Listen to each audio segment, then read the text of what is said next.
When a pro football team scores a touchdown, you can pretty much count on getting the extra point. Last season, in more than 1,200 attempts, NFL kickers missed just 5 times, a success rate of 99.6%.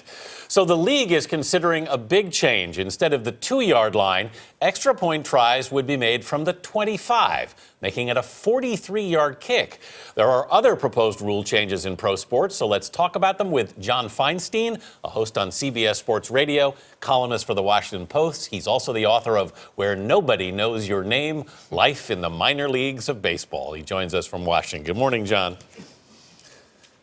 So what about this proposed rule change, John? You think it's a good idea?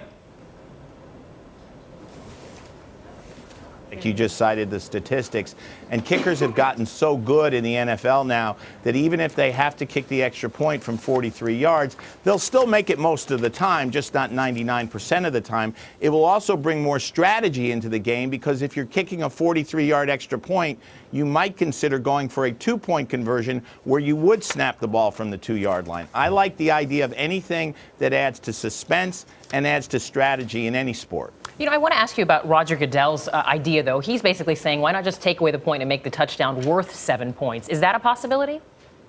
Well, it's certainly a possibility. If you're going to keep the extra point at the 2-yard line, you might as well, because it is virtually automatic. I prefer this idea, though, where the extra point is something you have to watch. Instead of getting up to go get something to eat because you know commercials are coming or switching to another channel, you sit there and watch because something interesting might happen. Things are going pretty well for the NFL, though, John. You really want to mess with a good thing here?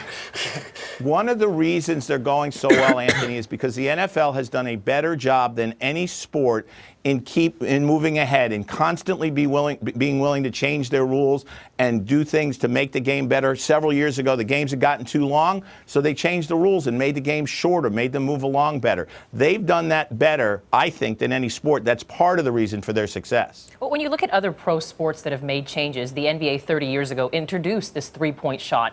And now some people are saying, should we maybe move it further, or should we raise the rim from 10 feet? Are any of those changes a possibility? I don't think they'll ever raise the rim. That thought first came up about 30 or 40 years ago to actually raise it to 12 feet.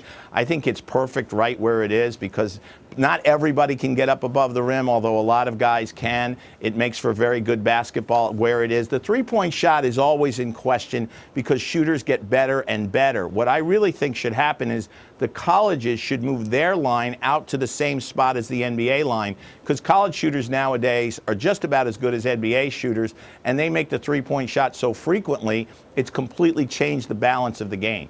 Major League Baseball is also making a change this year, John, as you know, and it's going to implement instant replays, which to me are long overdue. But, I mean, are they going to make umpires obsolete, do you think?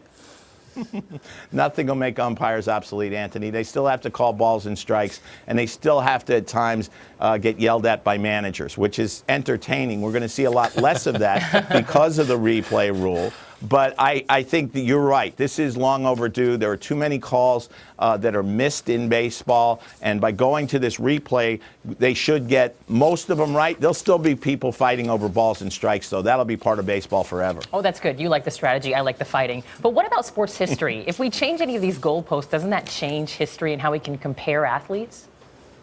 Well, if you were to make changes like in the height of the basket, yes, absolutely. If you change the way the game is played that radically, it does change the way you judge statistics. But, Vanita, we're already doing that because the games were so different. The game that Babe Ruth played when he hit 714 home runs was completely different than the game that Hank Aaron played when he hit 755 home runs. There were no night games. There were no African-American players. The stadiums were different sizes. The travel was different. So the games evolve all the time. Golf, the equipment is different. Tennis, the equipment is different, and it's changed the way people play. So we do have to be careful about judging one era against another no matter what, and there's no reason to make that kind of radical change that makes it almost a different sport.